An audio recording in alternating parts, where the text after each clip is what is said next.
My name's Shannan, or Shan. I have suffered with anxiety, general anxiety disorder, and depression as a byproduct of that. I guess mental health story, I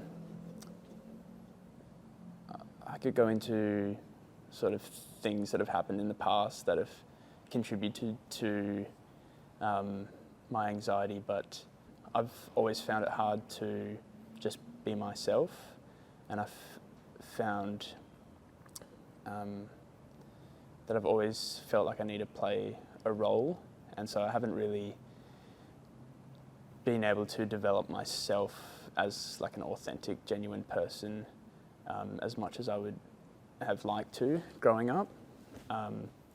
Some of that might have been me having to change schools a couple of times during high school for various reasons, and sort of coming into friend groups and stuff that were already established, and trying to fit in there, and just not being able to not like finding my people, but not in the way that I would have wanted, by being myself, and then just finding other people that are that like me for me.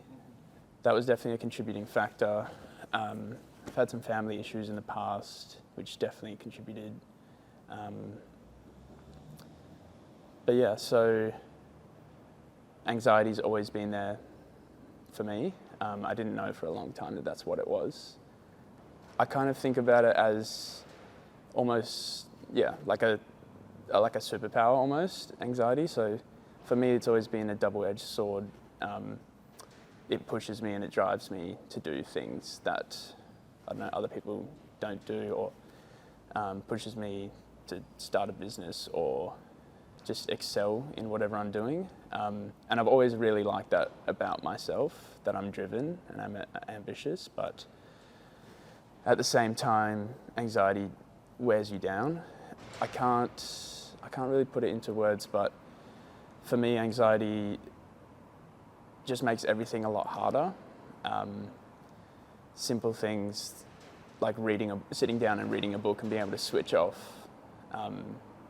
is something that I struggled with for the longest time. Just being able to slow down and appreciate things, being out in public and just instantly, if it's too loud or there's too many people, just shut down and you just want to go home. You just can't be there. Panic attacks, just like feeling like someone's stepping on your chest almost. If you're sitting at a cafe and you're just with my partner, I've been with my partner for a long time, but just sitting at a cafe, I'd love to be able to just sit for another hour and just talk and have another cup of coffee or just relax. But my instinct is I need to go home right now. Like, even if there's nothing pressing to do at home, I just can't be here. And that's been really hard, especially in a relationship, trying to manage that and think about how that's making the other person feel. So, yeah. So I went to uni, I got a degree that I really liked, got a really good job, like my dream job, started working there and just absolutely hated it. I attribute that a lot to my anxiety and me not working towards being my authentic self. Again, just playing a role because that's what was expected. And so that was a really hard time. I was miserable, working there, always thinking about what else I wanted to do. At the moment, I'm just really trying to be my authentic self and put myself forward and not care too much about like what other people think of me, like if people are going to like me.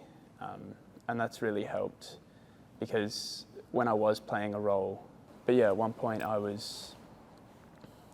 just couldn't do anything. I would shut down, just want to like curl up in a ball and just have these like episodes where I just just sit and just like wanted to disappear.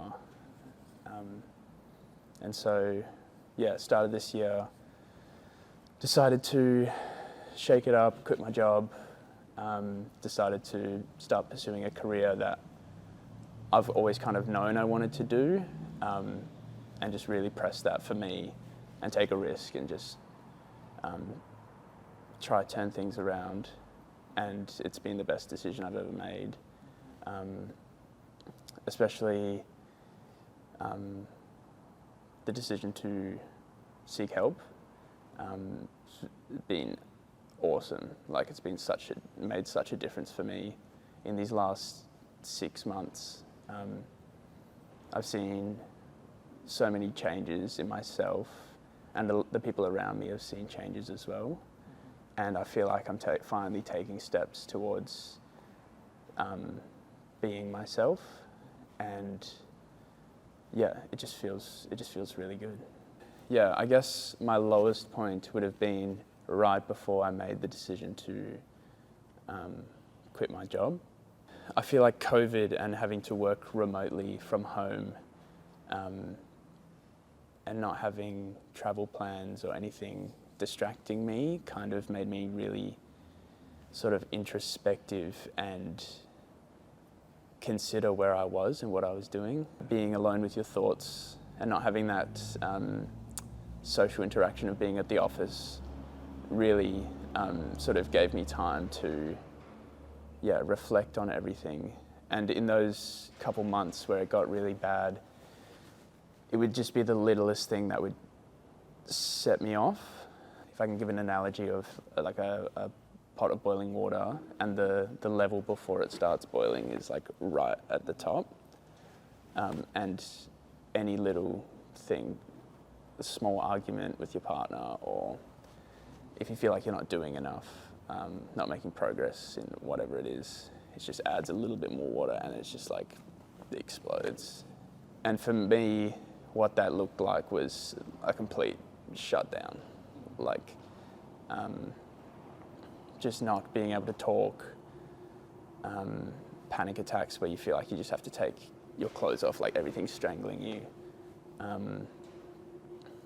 And yeah, just like just full breakdowns.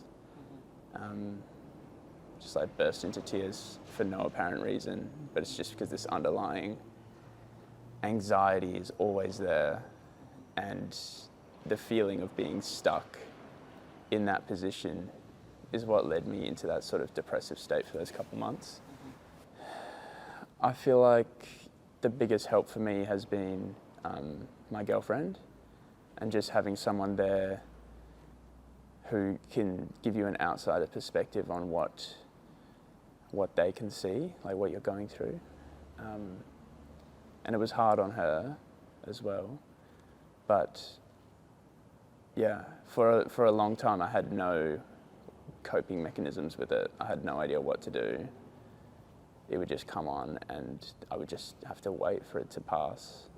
My girlfriend suggested that we go to her family GP, who was a really nice guy, and actually spent the time and explained anxiety and the symptoms and like depression. We did the depression checklist test.